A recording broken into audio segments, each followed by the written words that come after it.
Bulletin का बाकायदा आगाज करते हैं और सबसे पहले आपको बताएं कि कैंची स्टॉप पर लेस्को के ज़ेरे तामीर ग्रिड स्टेशन की इमारत गिर गई है। 2 मंजिला इमारत ग्रिड स्टेशन के अंदर तामीर की जा रही थी। रेस्क्यू की टीमों की मौके पर इमदादी कार्रवाइयां जारी हैं और इमारत गिरने से 6 अफराद जख्मी हुए हैं, जबकि 2 जनरल हॉस्पिटल मुंतकिल कर दिए गए हैं। 5 मजदूरों को मौके पर तिबी इमदाद दी गई है। रेस्क्यू जराये का ऐसा बताना है एक शख्स के मलबे तले दबे होने का खदशा जाहिर किया जा रहा है। रेस्क्यू जराये की जानिब से कैंची स्टॉप पर लेस्को के जेरे तामीर ग्रिड स्टेशन की इमारत गिर चुकी है। 2 मंजिला इमारत ग्रिड स्टेशन के अंदर तामीर की जा रही थी। इस वक्त सूरत हाल क्या है, वकास अहमद हमारे साथ मौजूद हैं, उनसे जानेंगे। वकास, बताइएगा इमदादी कार्रवाइयाँ अभी तक कहाँ पहुंची हैं? जी बिल्कुल, अभी तक इतला यह है कि एक मजदूर जो है वो मलबे तले दबे होने तक गया है और उसे निकालने की जो ऑपरेशन जारी है। ये लेस्को की तरफ से नया ग्रिड स्टेशन तमीर किया जा रहा था और उसी दिमन में उसी वही जगह जहाँ पे ग्रिड स्टेशन तमीर किया जा रहा था वहाँ पे ये 2 मंजिला इमारत तमीर की जा रही, जिसमें तहखाना भी बनाया गया था। तो आज दौरान काम जाना जो थी बिल्डिंग का एक हिस्सा जो था वो गिर गया था, जिसके मलबे तले सोल जो थे वो 8 पर 2 लगे थे, जिनमें से 5 को निकालकर रेस्क्यू ने मौके पर तिब्बी इमदाद दी। 2 को जो जिनकी हालत सीरियस थी उनको जनरल हॉस्पिटल मुंतकिल किया गया, जबकि एक जो 8वां है उसकी तलाश के लिए ऑपरेशन अभी जारी है। इब्तदाई तौर पर तो इमारत गिरने की वजूहात सामने नहीं आ रहे हैं, लेकिन लेस्को जराये का ये कहना है कि जो कॉन्ट्रैक्टर ये बिल्डिंग तमीर कर रहा था, लेस्को हुकाम की तरफ से उसकी तमीरी का जो मेयार था उस पर पहले भी खदशात का इजहार किया गया था, जिसमें नाकिस मटीरियल इस्तेमाल किया जा रहा है। ताहम जो हतमी वजूहात है इमारत गिरने की, वो रेस्क्यू की जो फाइनल रिपोर्ट होगी उसमें ही पता चल सकेगा। लेकिन इब्तदाई तौर पर लेस्को जराये के मुताबिक यही पता चला है कि नाकिस मटीरियल की वजह से ये बिल्डिंग मुनहदम हुई है, जिससे 8 मजदूर जख्मी हुए हैं। जी वकास, जो एक शख्स मलबे तले दबा हुआ है, कब तक कहा जा रहा है रेस्क्यू जराये की जानिब से, कब तक ही कार्रवाई मुकम्मल कर ली जाएगी? देखिए, रेस्क्यू का कहना है कि क्योंकि उसकी तलाश के लिए एक तरफ से मलबा हटाने का काम शुरू किया गया था और जब तक वो सर्च की तलाश नहीं हो जाती सारा मलबा हटाया जाएगा। उसमें जब जो बिल्डिंग कोलैप्स हुई है उस मलबा कुछ बड़े ब्लॉक्स में है, जो लेंटर था, कुछ छोटे ब्लॉक्स में से जिनको वहाँ पे जो इब्तदाई टीमें पहुंची थी बिल्डिंग की रेस्क्यू ऑपरेशन के लिए, उनके पास जो मशीनरी थी उससे हटा रहे हैं। लेकिन रेस्क्यू की तरफ से मजीद मशीनरी भी मंगवा ली गई है कि अगर बड़े जो ब्लॉक गिरे हैं उनको हटाना पड़ता है तो वो उससे भी जल्दी काम किया जाए। तो 1 से 2 घंटे मजीद लग सकते हैं इस ऑपरेशन को मुकम्मल होने तक। लेकिन अगर उससे पहले वो जो मिसिंग मजदूर है उसके बारे में उसको सर्च कर लिया जाता है तो डेफिनेटली ऑपरेशन तभी मुकम्मल हो जाएगा। लेकिन अगर वो तलाश नहीं मुकम्मल होती तो रेस्क्यू को मुकम्मल वो बिल्डिंग सर्च आउट करने में 1 से 2 घंटे लग सकते हैं। अच्छा विकास, एक तो ये बताएं कि ये इमारत कितनी देर पहले तमीर होना शुरू हुई थी और दूसरा ये कि किन डिपार्टमेंट्स की जानिब से मटेरियल नाकिस होने के खदशात जाहिर किए गए थे, और अगर किए गए थे खदशात जाहिर तो जो कंसर्निंग डिपार्टमेंट्स हैं उनकी जानिब से कोई एक्शन क्यों नहीं लिया गया? देखें, ये गवर्नमेंट के जो इस तरह की इमारतें तमीर होती हैं, जितने भी जो कंस्ट्रक्शन के काम होते हैं वो एक सेट प्रोसेस के होते हैं, टेंडर्स होते हैं, फिर कॉन्ट्रैक्ट अलॉट होता है, तो उसमें एक महकमानी 2-3 महकमे भी इन्वॉल्व होते हैं। तो ये तकरीबन 2 से 3 माह पहले ये इमारत बननी शुरू हुई थी और अभी इसकी सेकेंड जो फ्लोर था उस पे काम हो रहा था।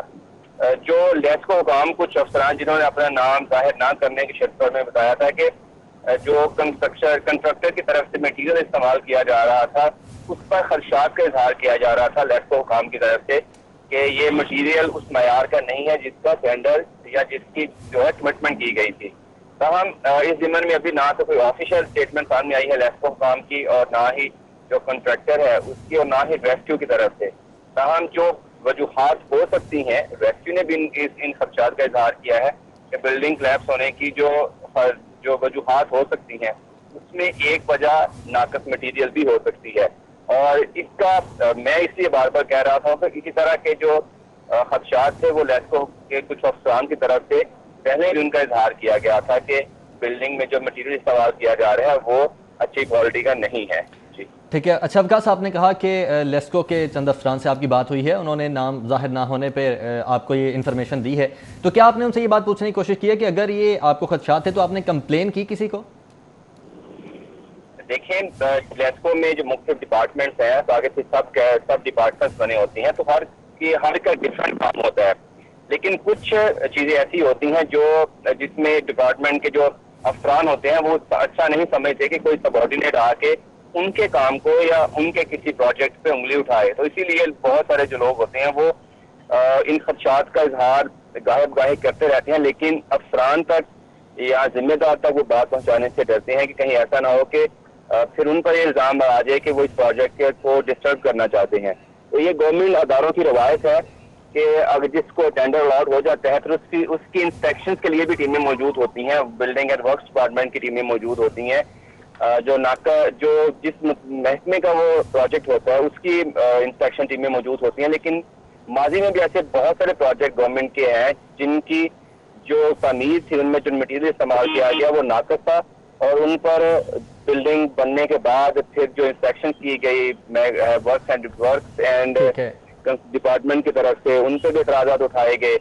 फिर असेंबली में उनकी बात पेश हुई, लेकिन ऐसा होता है गवर्नमेंट के प्रोजेक्ट जो है क्योंकि उसमें कॉम्प्लेक्स एक सिस्टम होता है। हमने माजी में भी देखा है कि इस तरह के जो वाकयात हैं वो गवर्नमेंट के प्रोजेक्ट में सामने आते रहते हैं। केंची स्टॉप पर लेस्को के ज़रिए तामीर ग्रिड स्टेशन की इमारत गिर गई है और एक शख्स अभी मलबे तले मौजूद है, जबकि ये कहा जा रहा है लेस्को ज़राए की जानिब से कि 1.5 से 2 घंटे में उस शख्स को भी हो सकता है कि निकाल लिया जाए।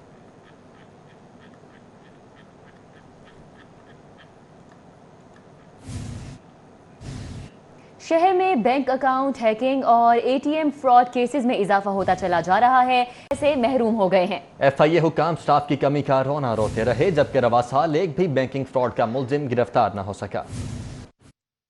शहरी घर में बैठे बैठे बैंक अकाउंट और एटीएम फ्रॉड से लुटने लगे। जराये के मुताबिक रवा साल में अब तक 323 बैंक अकाउंट और एटीएम कार्ड बैंकिंग की वारदातें रिपोर्ट हुई। FIA साइबर क्राइम विंग ताहाल किसी एक भी एटीएम हैकर को गिरफ्तार न कर सका।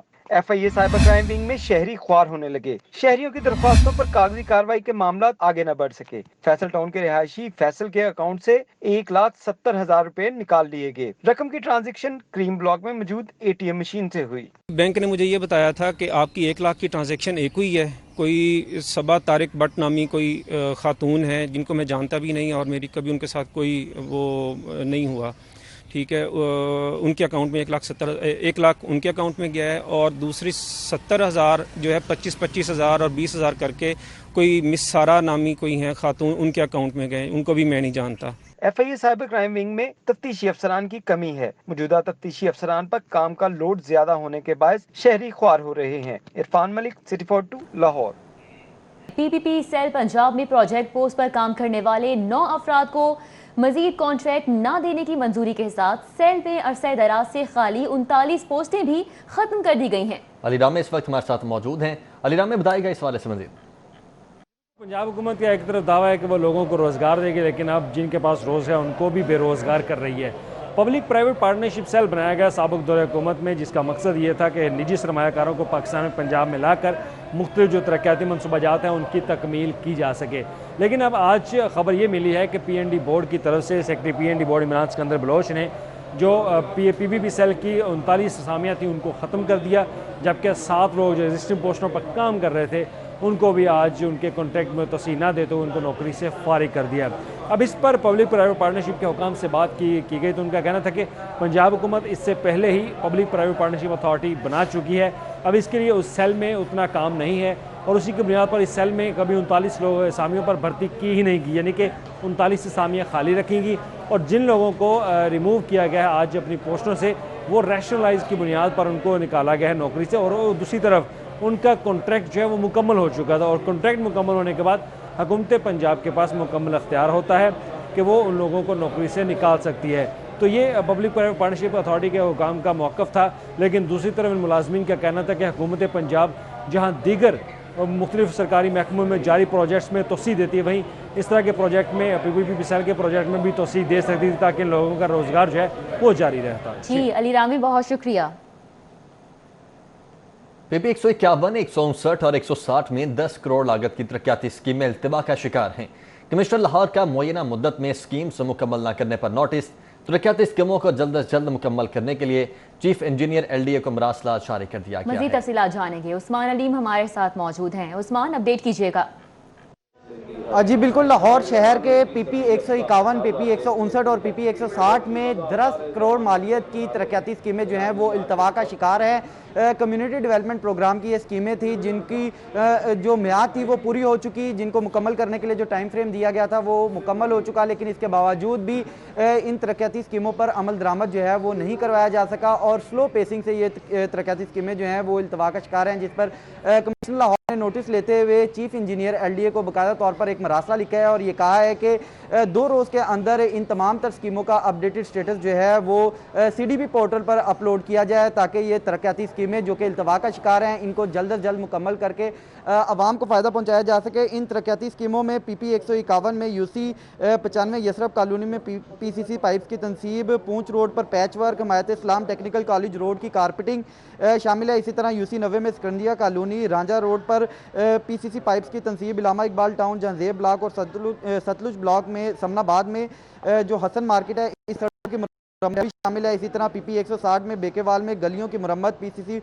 पाइप्स की तनसीब और 159 में गार्डन टाउन में जो इफ्तिखार शेख अली रोड है इसकी कारपेटिंग जो है ये शामिल है, जो कि इल्तवा का शिकार है और 10 करोड़ मालियत की ये स्कीम है जो कि ताहाल मुकम्मल नहीं की जा सकी। जी ठीक है उस्मान, बहुत शुक्रिया आपका। मॉनसून सीजन में सारिफीन को बिला तातुल बिजली फराहम करने के लिए हेडक्वार्टर्स में वीडियो कॉन्फ्रेंस का इनेकाद किया गया। शाहिद सिप्रा इस वक्त हमारे साथ मौजूद हैं। शाहिद सिप्रा, बताइएगा क्या अहकाम जारी किए गए हैं? जी बिल्कुल, मानसून सीजन में सार्फिन को बिला तातुल बिजली फराहम करने के लिए आज secretary power division Irfan Ali Khan की ज़ेर सदारत लेस्को समेत तमाम डिस्ट्रीब्यूशन कंपनीज के सरबराहान और दीगर जो मुतलका ऑफिसर्स हैं इनका अहम वीडियो इजलास हुआ, जिसमें लेस्को चीफ मुजाहिद परवेज चट्ठा की जानिब से कंपनी की कारकर्दगी और सिस्टम की अपग्रेडेशन समेत मानसून सीजन में किस तरह सार्फिन को बिला तातुल बिजली फराहम की जाएगी इस पर ब्रीफिंग दी। इस ब्रीफिंग के दौरान secretary power division Irfan Ali Khan की जानिब से यह हदायत दी गई कि मानसून सीजन में चूँकि बारिशें भी हो रही हैं और इसके साथ साथ तेज़ हवाएं और तूफ़ानी कैफियत जो है वो भी सामने आ रही है, इसलिए सिस्टम को बचाने के लिए ऐसे इकदाम किए जाएँ ताकि जो सार्फिन है उनको बिला तातुल बिजली की फराहमी यकीनी बनाई जा सके और उसके साथ साथ जो हमारी ट्रांसमिशन लाइंस हैं, जो डिस्ट्रीब्यूशन सिस्टम है, इसको डैमेज होने से भी बचाया जा सके। इस मौके पर लेस्को चीफ मुजाहिद परवेज चट्ठा का ये कहना था कि मौसम सरमा में शटडाउन लेकर सिस्टम को अपग्रेड किया गया है। अब बारिश के दौरान ट्रिपिंग के जो वाक़यात रूनुमा होते हैं उसमें नुमाया कमी वाक़ई हुई है, लेकिन चूँकि तेज़ हवाएँ चलने और तूफ़ान आने की वजह से बाज़ औक़ात जो ट्रांसमिशन सिस्टम है उसको बंद करने की कोशिश की जाती है ताकि कोई बड़ा नुकसान ना हो और उसकी वजह से जब रिवर्सिंग होती है तो ट्रांसफार्मर डैमेजिंग के भी ज़्यादातर चांसेस होते हैं। उसकी बुनियाद पर लेस्को बाज़ औक़ात खुद भी सिस्टम को बंद करती है और बाज़ औक़ात ट्रिपिंग के वाक़यात भी रूनुमा हो सकते हैं। इस मौके पर लेस्को चीफ मुजाहिद परवेज चट्ठा का मज़ीद ये भी कहना था कि मानसून बारिश जब होती है तो इस दौरान बाज़ मकामात पर गली मोहल्ले में जो नशेबी इलाके हैं वहाँ पानी जमा हो जाता है और पानी जमा होने की वजह से जो पोल्स हैं उनमें भी करंट आने के खदशात पैदा हो सकते हैं। इसलिए शहरियों से अपील है कि मानसून सीजन के दौरान वो खंभों के करीब ना जाएं और उसके साथ साथ उन्होंने दूसरा अमला जो है लाइन स्टाफ ऑपरेशन विंग का जो अमला है इसको भी हदायत की है कि वो मुनासिब अर्थिंग का इंतज़ाम करें ताकि अगर बारिश के दौरान किसी गली मोहल्ले में या नशेबी इलाके में पानी जमा भी हो तो उसमें जो पोल लगे हुए हैं उनको मुनासिब अर्थिंग हो ताकि उसमें करंट मौजूद ना हो, किसी किस्म का जानी नुकसान ना हो सके। जी शाहिद सिप्रा, बहुत शुक्रिया। पाकिस्तान क्रिकेट बोर्ड ने आइंदा डोमेस्टिक क्रिकेट सीजन में डोमेस्टिक मैचेस की तादाद में इजाफा करने का फैसला किया है। आइंदा डोमेस्टिक क्रिकेट सीजन में नेशनल T20 टूर्नामेंट में मैचेस की तादाद 2 गुना कर दी गई है। इस हवाले से मजीद जानेंगे, हाफिज शहबाज अली हमारे साथ मौजूद हैं। जी हाफिज शहबाज अली। बिल्कुल, पाकिस्तान क्रिकेट बोर्ड ने नया डोमेस्टिक क्रिकेट के सैलरी पैकेज नया देने के बाद अब जो डोमेस्टिक क्रिकेट के मैचेस हैं उनकी तादाद में भी इजाफा किया है। हमारे ज़राए के मुताबिक पाकिस्तान क्रिकेट बोर्ड ने आइंदा जो डोमेस्टिक सीजन है उसमें नेशनल T20 क्रिकेट टूर्नामेंट के मैचेस की तादाद दुगुना कर दी है। इस सिलसिले में पहले हर टीम को 5 मैचेस खेलने के लिए मिलते थे नेशनल T20 क्रिकेट टूर्नामेंट में। अब जो नया स्ट्रक्चर है उसमें तमाम टीमों को 10-10 मैचेस खेलने के लिए मिलेंगे। उसके बाद 2 टॉप टीमें होंगी वो इस टूर्नामेंट के फाइनल के लिए क्वालिफाई करेंगी। तो हम जो फर्स्ट क्लास क्रिकेट है उसमें फर्स्ट 11 और सेकंड 11 हर टीम के 10-10 मैचेस होंगे। इसी तरह जो वनडे टूर्नामेंट है उसके 5-5 मैचेस होंगे, जबकि नए मैच सीजन में अंडर 19, अंडर 13 और अंडर 16 के जो मैचेस हैं उनकी तादाद को बरकरार रखा गया है। अलबत्ता अंडर जो T20 क्रिकेट टूर्नामेंट है इसके लिए फर्स्ट 11 के जो मैचेस हैं उनकी तादाद को दुगना कर दिया गया और आइंदा डोमेस्टिक सीजन में अब हर टीम जो है उसे 10-10 मैचेस खेलना होंगे नेशनल T20 क्रिकेट टूर्नामेंट में। जी हाफिज शहबाज अली, बहुत शुक्रिया। गुर्दों के मरीजों के मुफ्त डायलिसिस पर बजट में भारी कट लगा दिया गया है। मुफ्त डायलिसिस के लिए बजट में गुज़श्ता बरस के मुकाबले में 22.5 करोड़ रुपए की कमी की गई है। माली साल 2019-20 में मुफ्त डायलिसिस के लिए 90 करोड़ मुख्तस किए गए थे। माली साल 2020-21 के बजट में 76 करोड़ 50 लाख रुपए मुख्तस किए गए हैं। मुफ्त डायलिसिस के बजट में कमी से सरकारी अस्पतालों में इलाज मुतासिर होने का खदशा पैदा हो चुका है। गुर्दों के मरीजों के मुफ्त डायलिसिस पर बजट में भारी कट लगाया गया है। मुफ्त डायलिसिस के लिए बजट में गुज़श्ता बरस के मुकाबले में 22.5 करोड़ रुपए की कमी की गई है। माली साल 2020-19 में मुफ्त डायलिसिस के लिए 90 करोड़ मुख्तस किए गए थे। माली साल 2020-21 के बजट में 76 करोड़ 50 लाख रुपए मुख्तस किए गए हैं। जाहिद चौधरी इस वक्त हमारे साथ मौजूद हैं। जाहिद चौधरी, डायलिसिस यकीनन एक जो गरीब आदमी है वो नहीं करवा सकता आसानी से, तो उसके लिए अगर बजट था और उसमें अच्छी खासी अमाउंट रखी गई थी तो उसमें भी अब कट लगा दिया गया है। जी, हुकूमत की जानिब से जो मुफ्त इलाज मुआवजा है उसकी फराहमी के दावों के बरक्स जो गुर्दों के अर्जा में मुब्तला पेशेंट्स हैं जिनको डायलिसिस की ज़रूरत पड़ती है उनका मुफ्त डायलिसिस जो है उसके लिए बजट में रिकॉर्ड कमी कर दी गई है। रवा माली साल 2019-20 के दौरान सरकारी अस्पतालों में मुफ्त डायलिसिस की सहूलत फराहम करने के लिए गुर्दों के मरीज़ों के लिए जो बजट है वो 90 करोड़ रुपए मुख्तस किया गया था, लेकिन माली साल 2020-21 में इस बजट में कटौती करके 67 करोड़ 50 लाख रुपए जो है मुख्तस करने का ऐलान किया गया और ये 22.5 करोड़ रुपए की रिकॉर्ड कमी की गई है बजट में। हालांकि जो डायलिसिस हैं इसके लिए जो डिस्पोजेबल्स इस्तेमाल होते हैं उनकी कीमतें जो हैं वो हर साल बढ़ रही हैं और अब वो पहले से ज़्यादा हो चुकी हैं, लेकिन इसके बावजूद बजट में कटौती की गई जिससे जो गुर्दों के अर्जा में मुब्तला मरीज़ हैं उनको मुफ्त डायलिसिस की सहूलत हासिल करने में मुश्किलात का सामना करना पड़ेगा। जी, जाहिद चौधरी हमारे साथ मौजूद थे, हमें अपडेट कर रहे थे। जाहिद चौधरी, बहुत शुक्रिया आपका। लॉकडाउन में ख्वातीन को खुद कफील बनाने के लिए डोर ऑफ अवेयरनेस के ज़ेरे एहतमाम खुसूसी प्रोजेक्ट का आगाज़ किया गया है जिसके तहत ख्वातीन अपना रोज़गार खुद कमा रही हैं। ये तरीक़ाकार क्या है, जानते हैं नुमाइंदा अफीफ़ा नसरुल्लाह से। जी अफीफ़ा। जी बिल्कुल, डोर ऑफ अवेयरनेस के ज़ेरे एहतमाम वो तमाम ख़वातीन जो लॉकडाउन का शिकार हुई, उनके घरों में उनको पिसना पड़ रहा है, मुआशी हालात में भी तंगदस्ती का सामना करना पड़ा है, उनको एम्पावर किया जा रहा है, उनको रोज़गार फ्राहम किया जा रहा है, उनको घर बैठे मास्क बनाना और उसके अलावा दीगर रोज़गार उनको दिए जा रहे हैं, उनके मौके बढ़े हैं। मेरा कैमरामैन सजाद अहमद आपको दिखाएंगे यहाँ पर किस कदर खूबसूरती से मास्क बनाए जा रहे हैं, चूँकि आप जानते हैं कि अब मास्क सबसे अहम है और इनका इस्तेमाल भी बहुत ज़रूरी हो गया है और ख़वातीन को भी अब अपने घरों के हालात बेहतर बनाने के लिए उनको मज़ीद मेहनत करना होती है, तो उनकी तमाम कोशिशों को यहाँ पर खिराज दिया जा रहा है। हमारे साथ रुबा मौजूद हैं, रुबा हुमायूं, जो कि डोर ऑफ अवेयरनेस की चेयरपर्सन है, इनसे बात करते हैं। रुबा, ये मुझे बताइएगा कि ख़वातीन बहुत ज़्यादा सफ़र कर रही थी, कितना फ़ायदा हुआ है आपके इस प्रोजेक्ट से? जी, हमें क्योंकि रोज़गार के सिलसिले में बहुत लोग अप्रोच कर रहे थे तो हम राशन डिस्ट्रीब्यूशन कर रहे थे, लेकिन आपको पता है कि राशन भी एक लिमिट तक ही इंसान डिस्ट्रीब्यूट कर सकता है कि किस तरह से हम उनका रेगुलर उनके जो रिसोर्सेज हैं वो मौजूद हैं, लेकिन वो बेचारे अपने सर्कल नहीं चला पा रहे।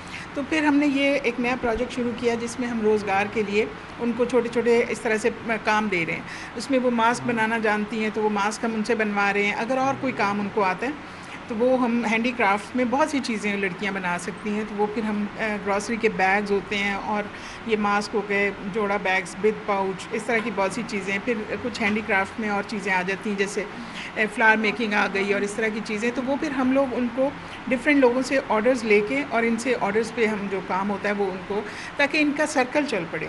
आपने बात सुनी रुबा हुमायूं की और उन्होंने बताया कि ख़वातीन को एम्पावर करने के लिए एक बहुत अच्छा स्टैंस है और इस तरह के इक़दामात का होना बहुत ज़रूरी है ताकि ख़वातीन अपना रोज़गार खुद भी कमा सकें।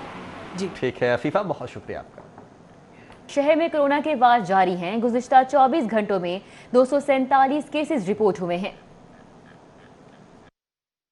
कोरोना का जोर टूटने लगा, मरीजों की शरह में कमी। 24 घंटों के दौरान लाहौर में कोरोना के 247 केसेस रिपोर्ट हुए। तर्जुमान प्राइमरी हेल्थ के मुताबिक लाहौर में कोरोना केसेस की तादाद 38,746 तक पहुंच गई है। गुज़श्ता 24 घंटों के दौरान पंजाब में कोरोना के 576 नए केसेस रिपोर्ट हुए। अब तक मरीजों की तादाद 74,778 हो गई है, जबकि 4,85,496 टेस्ट किए जा चुके हैं। तर्जुमान प्राइमरी हेल्थ के मुताबिक कोरोना को शिकस्त देने वालों की तादाद 26,062 हो चुकी है। 24 घंटों के दौरान लाहौर में कोरोना से 4 और सूबे भर में 8 अमवात रिपोर्ट हुई। अब तक कोरोना वबा से मरने वालों की तादाद 1,681 हो चुकी है। शहरी अगर एहतियाती तदाबीर पर सख्ती से अमल दरामद करें तो कोरोना केसेस की तादाद में कमी आ सकती है और इस मूजी वबा से बचा जा सकता है। वज़ीर-ए-आला पंजाब सरदार उस्मान बुज़दार ने पंजाब के हॉस्पिटल्स में ओपीडीज़ और ऑपरेशन थिएटर्स मुकम्मल फंक्शनल करने के लिए महकमा से सेहतमी प्लान तलब कर लिया है। वज़ीर-ए-आला उस्मान बुज़दार की ज़ेर-ए-सदारत आज आला सतह का इजलास मुनक्किद हुआ। सूबाई वज़ीर सेहत doctor Yasmin Rashid, chief secretary specialised health and medical education, वज़ीर-ए-आला के secretary coordination, secretary primary and secondary health care और मुतल्लिका हुकाम ने इजलास में शिरकत की। वज़ीर-ए-आला उस्मान बुज़दार ने हिदायत की है कि महकमा सेहत 10 रोज़ के अंदर ओपीडीज़ और ऑपरेशन थिएटर्स मुकम्मल फंक्शनल करने के लिए इक़दाम करें। उन्होंने कहा है कि ओपीडीज़ और ऑपरेशन थिएटर्स मुकम्मल फंक्शनल न होने से मरीजों को परेशानी का सामना है। ओपीडीज़ और ऑपरेशन थिएटर्स मुकम्मल फंक्शनल होने से मरीजों को सहूलत मिलेगी। उन्होंने कहा है कि अल्लाह ताला के फजल करम और पंजाब हुकूमत के मौसर इक़दाम से कोरोना का फैलाव रोकने में मदद मिली है और सूबे में कोरोना के केसेस की तादाद में कमी हो रही है। वज़ीर-ए-आला ने मज़ीद हिदायत की है कि कोरोना का फैलाव रोकने के लिए हुकूमती हिदायत पर सख्ती से अमल दरामद यकीनी बनाया जाए। उन्होंने कहा कि सूबाई वज़ीर सेहत ओपीडीज़ और ऑपरेशन थिएटर्स मुकम्मल फंक्शनल करने के हवाले से लीड लें और इस सिमत में हर ज़िले में फोकल पर्सन भी मुकर्रर किया जाए। ओपीडीज़ और ऑपरेशन थिएटर्स मुकम्मल फंक्शनल करने के हवाले से अतमी प्लान मुरतब करने के साथ अवाम के लिए मौसर आगाही मुहिम भी चलाई जाए।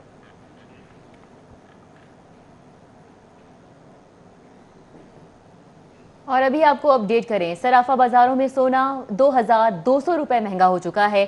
खालिश 24 के रात फी तोला सोना 1,05,100 रुपये का हो गया, जबकि 22 कैरेट फी तोला सोना 96,300 रुपये का हो चुका है और 10 ग्राम चांदी की कीमत 1,040 रुपये हो चुकी है।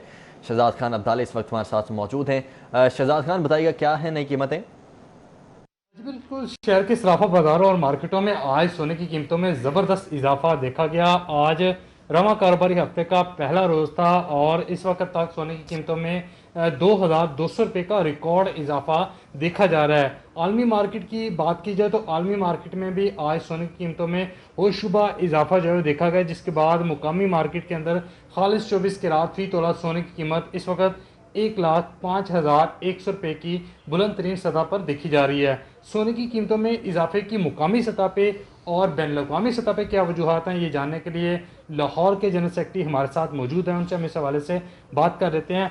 बट साहब, फरमाइएगा, सोने की कीमतों में आज तकरीबन 2,200 का इजाफा देखा गया है एक ही दिन में। जी मजीद किस तरफ ये रुझान देख रहे हैं? देखिए जी, मजीद अगर जो फ्यूचर की बात करेंगे तो ये इसने आज 1772 के ऊपर खेल रहा है ना, ये मजीद जो at the end of this year ये $1772 फी औंस के हिसाब से चल रहा है, जो कि at the end of this year ये चला जाएगा 2000 औंस पर औंस के हिसाब से इसने ऊपर चले जाना है। 2000 औंस पर औंस होगा तो मुकामी मार्केट कहाँ एग्जिस्ट करेगी? मुकामी मार्केट तकरीबन जी मैं जो इसका असेस कर रहा हूँ वो तकरीबन 140-145 के ऊपर ये खेलेगा गोल्ड लोकल सतह पे, ठीक है ना। क्यों? आसान जुबान में बताइएगा, 1.25 लाख या इससे ज्यादा ये तकरीबन ये 1,30,000-25,000 के करीब ये खेलेगा। उसकी वजह ये है, इसके ऊपर ये होगा कि हमारा जो मुकामी सतह पे डिवैल्यूएशन होगा ना, इसका असर भी गोल्ड के रेट के ऊपर पड़ेगा। क्योंकि मैं समझता हूँ कि हो सकता है नियर फ्यूचर में ये जो इस वक्त 167-168 पे जो डॉलर चल रहा है वो हो सकता है ये 175 पे चले जाए, हो सकता है 180 पे चले जाए। इस ईयर के एंड पे आप क्या देख रहे हैं? लास्ट एंड पे कीमत क्या होगी? जी इस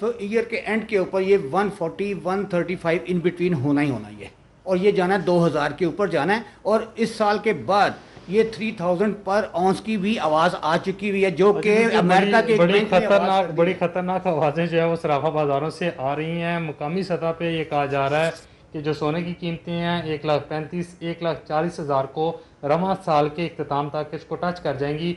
और इस वक्त ख़बर यह है कि सराफा बाज़ारों और मार्केटों में सोने की कीमतों में मुसलसल इजाफे का रुझान गालिब है। शहजाद खान अब्दाली, बहुत शुक्रिया। हायर एजुकेशन कमीशन ने यूनिवर्सिटीज़ की ऑनलाइन क्लासेस की रैंकिंग को जाली करार दे दिया है। HEC ने वाज़ेह कर दिया है कि कमीशन से मंसूब ताज़ा रैंकिंग फ्रॉड है। हायर एजुकेशन कमीशन के मुताबिक पाकिस्तान की 138 यूनिवर्सिटीज़ ने ऑनलाइन कोर्सेज की तफसीलात जमा करवाई हैं, जबकि 30% यूनिवर्सिटीज़ ने ताहाल अपनी रिपोर्ट्स जमा नहीं करवाई।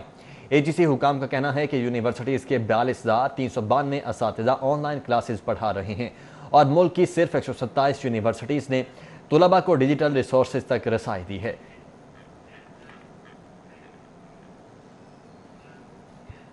लाहौर हाईकोर्ट के जस्टिस शाहराम सरवर चौधरी का एंटी करप्शन कोर्स जजेस की 2 रोज़ा तरबियती वर्कशॉप से खिताब। कहते हैं कि बहुत सी इंक्वायरीज में वक्त लग जाता है।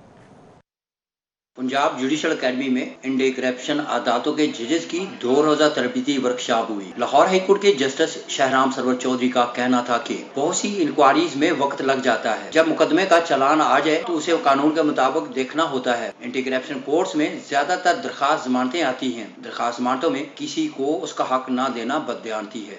एंटी करप्शन कोर्ट्स में चूँकि बेलों का जोर होता है, I understand most of the offences does not fall with in the ambit of prohibitory clause, तो वो फिर वकला भी और पार्टीज भी आर ऑलवेज परसुएसिव कि जी हमारी बेल सुने।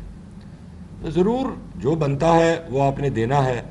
किसी का हक रखना, इंटेलेक्चुअल बददियानती भी कहीं सुनी जाती है। जिसका हक बनता है उसको दे दे। जस्टिस शाहराम सरवर चौधरी का मजीद कहना था कि सुप्रीम कोर्ट ने कई मुकदमात का फैसला किया है। अदालती फैसलों को मानना और गाइडलाइन लेना हम सब पर फर्ज है। किसी बेगुनाह को अंदर नहीं रहना चाहिए। काफ़ी पॉइंट्स पर कुछ पॉइंट नॉवेल्स आते हैं, केसेस ऑफ फर्स्ट इंप्रेशन आते हैं, लेकिन बहुत से पॉइंट्स मेरे ख्याल में काफ़ी पॉइंट्स सुप्रीम कोर्ट ने केटर कर दिए हैं for our guidance. So of course we have to follow those. It is binding on you, it's binding on me, it's binding on every citizen. आइन हमें यही पढ़ाता है। तकरीब में जुडिशल अकेडमी के director Mohammad Saleem Chaudhry, Tariq Iftikhar Ahmed, additional director Rana Arif Ali समेत दीगर अफसरान भी मौजूद थे। सूबा वर्ग के एंटी करप्शन कोर्स के जजेस 30 जून तक करप्शन कवानीन बारे आगाही हासिल करेंगे। न्यूज़ स्टूडियो से फिल वक्त